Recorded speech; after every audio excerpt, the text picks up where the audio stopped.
If you're looking to start a video podcast this year, one of the first questions that you're probably going to think about is, what camera am I going to use? Can I go with my phone? Do I need to get something totally new? If so, which model? You're quickly going to find out that there's certain limitations you're going to run into, like a lot of digital cameras turning off automatically after the 30-minute mark. So in this video, I'm going to share some things that I've learned over the years, because I've been podcasting since 2016. My very first podcast I started, with no audience, no credibility. Within a year, it landed me my dream job with Marcus Philly at Functional Bodybuilding in the Bay Area. And there I was able to help him launch his show, which has since gone on to, become a successful client acquisition channel and gone on to do over 1 million downloads. And in a lot of my videos, I really love to focus on helping people like us own their means of production. So make sure to check out the links and all that good stuff in the description below. There's tons of free and paid tools that I have to hopefully make your workflow a little easier. So anyway, the first point you're going to want to consider is if your show is filmed in person or if it's filmed remotely. If you're going to be filming your podcast remotely and you're going to be doing it in such a way where it's through something like Riverside or Zoom, the best option is typically going to be a really high quality webcam. The one you want to look into for that is the Opal C1. Don't go with the Tadpole. That is a different model that does not give you the same exact output as the professional version of the Opal C1.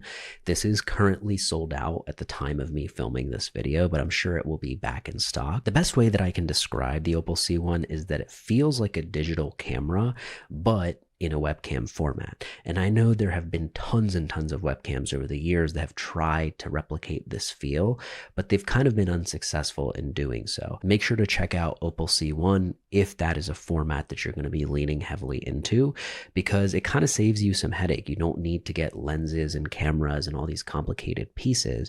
You get one webcam, and that kind of does the trick for all your meetings, all your remote recordings, all of your solo stuff.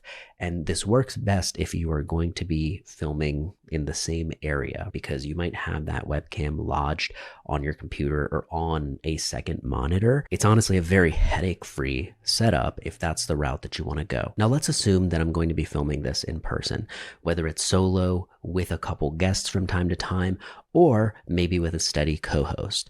The main consideration that you have to start with is going to be the time limit. Now, the reason I mentioned time limit is because most digital cameras, even in today's day and age, I know it seems like this is something they would have fixed already, but they haven't.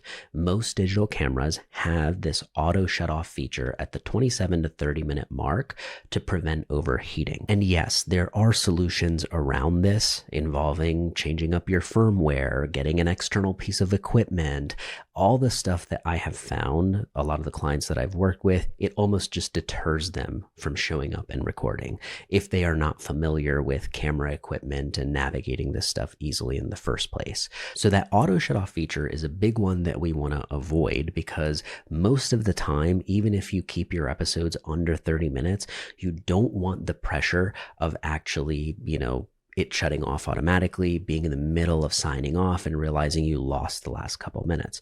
Trust me, I've had this happen to me multiple times when I was using the Sony a7R III. So the solution I used to recommend, and I think this would still work, is the iPhone 15 Pro.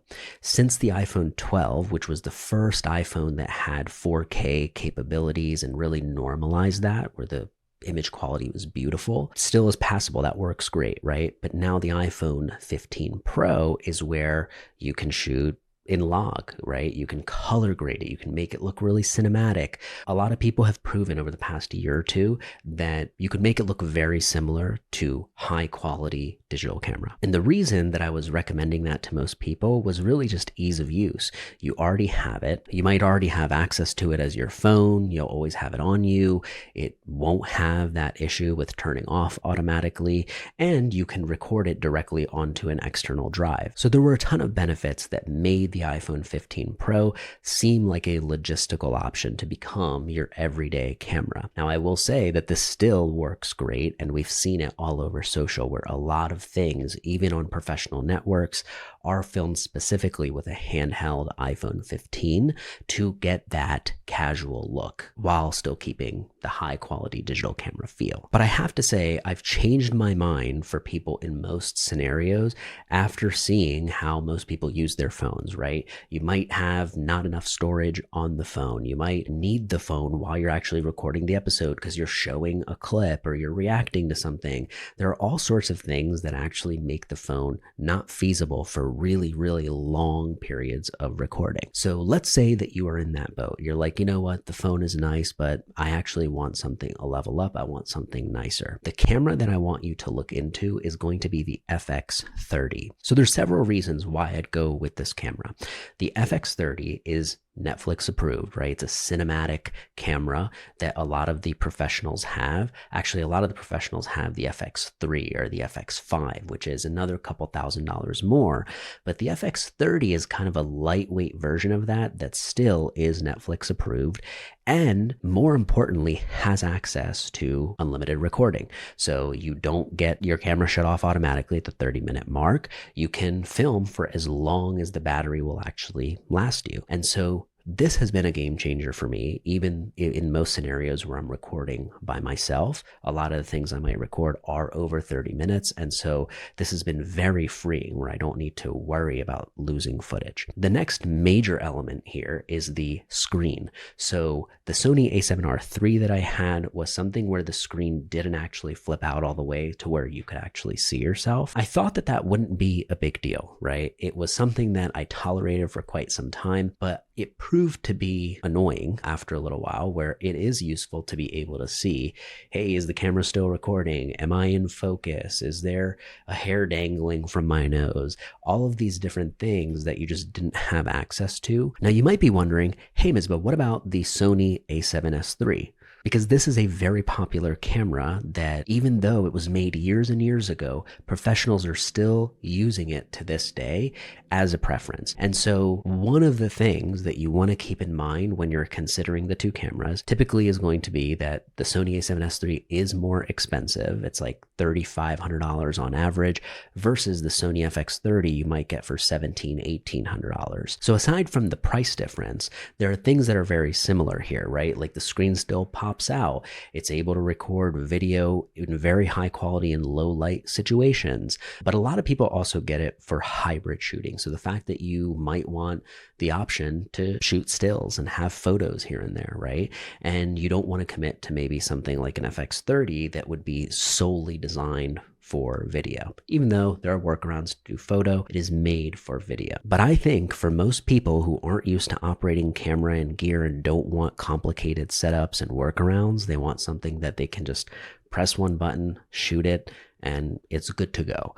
I still recommend the FX30. I think that it beats the Sony a7S III in terms of practicality. So sure, you might have a couple areas in the a7S III where, it proves to be a little more dominant, but the trade-off in terms of being able to shoot just headache-free. Now, the other reason that I recommend the FX30 is if you needed to get multiple cameras for different angles, let's say you needed 3 camera bodies for you to go ahead and pick up for $1,800 on average, the FX30 over $3,500 a piece for something like the A7S III, that does add up. And especially if it doesn't solve that core issue of the auto shut-off limit. So that's why in a lot of cases, the FX30 just makes sense.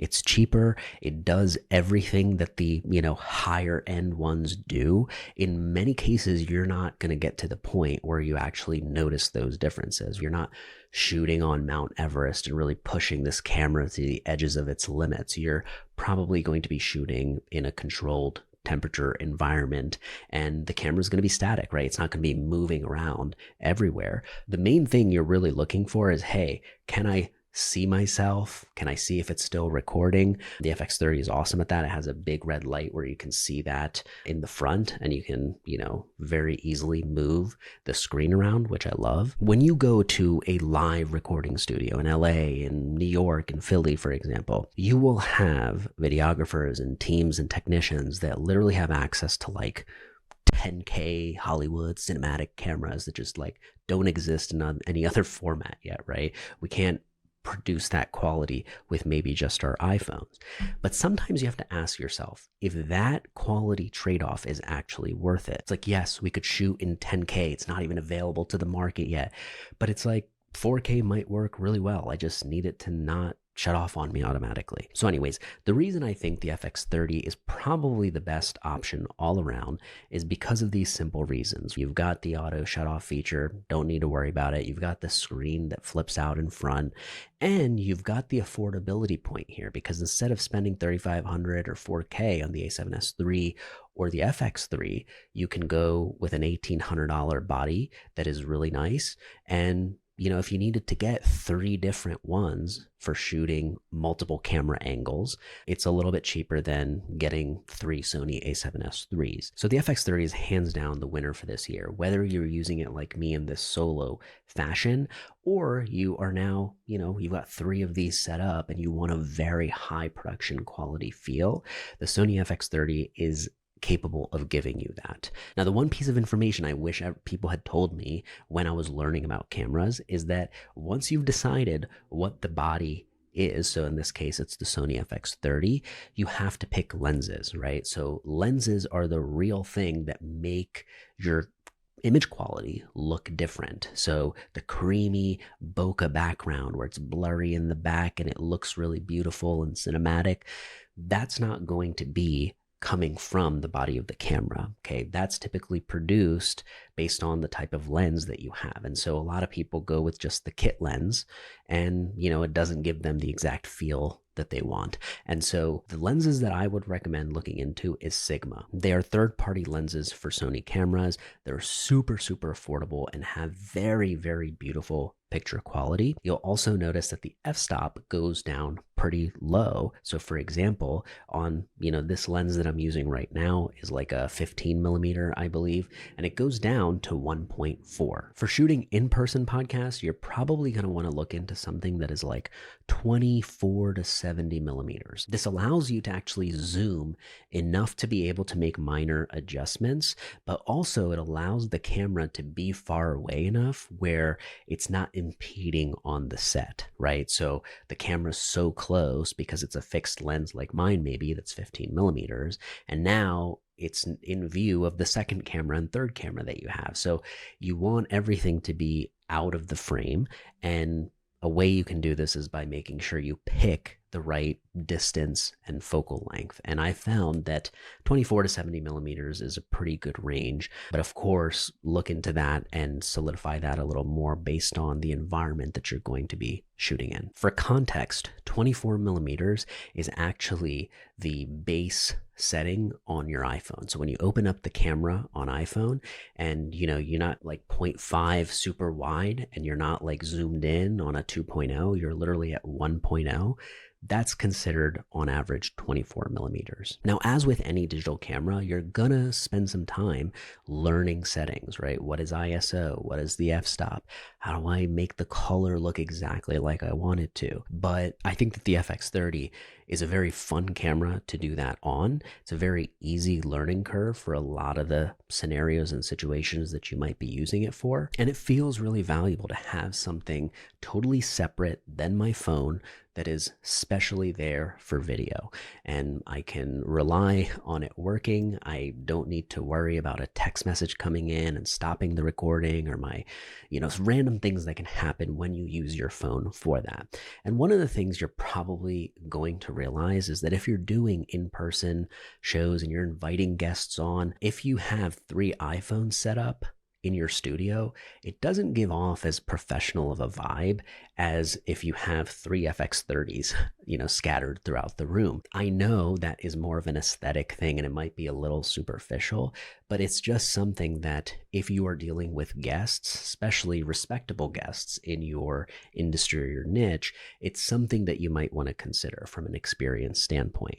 I remember there was a famous comedian years ago who was invited to go do a pod, and the person was in New York City. It was, at this person's house, and he pulled out an iPhone that was going to be used for the microphone. So there was one iPhone that's shooting the video, but he used the iPhone to pass back and forth like a mic. And this comedian was like, no, I'm not doing this, right? He just backed out and walked away from that. And so you want to make sure that you're giving off a really professional vibe. And I find that the FX30s definitely do that. It makes you look like you know more than you know when it comes to operating a camera. So I hope this was useful if you were on the fence on which camera you want to go with. Should you stick with your iPhone? Should you upgrade to a digital camera? If so, which one? The Sony FX30 is my pick. Drop a comment with what you think below. Any questions, I'd love to hear from you. And of course, make sure to check out the free and paid tools in the description below. I think it could help you out in your workflow. Thanks for hanging out and watching, and I will see you on the next one.